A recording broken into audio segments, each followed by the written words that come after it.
You work that you may keep pace with the earth and the soul of the earth. For to be idle is to become a stranger unto the seasons, and to step out of life's procession that marches in majesty and proud submission towards the infinite.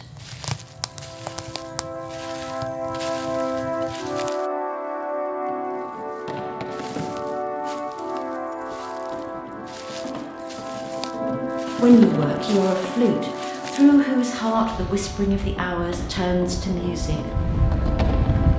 Which of you would be a reed, dumb and silent, when all else sings together in unison?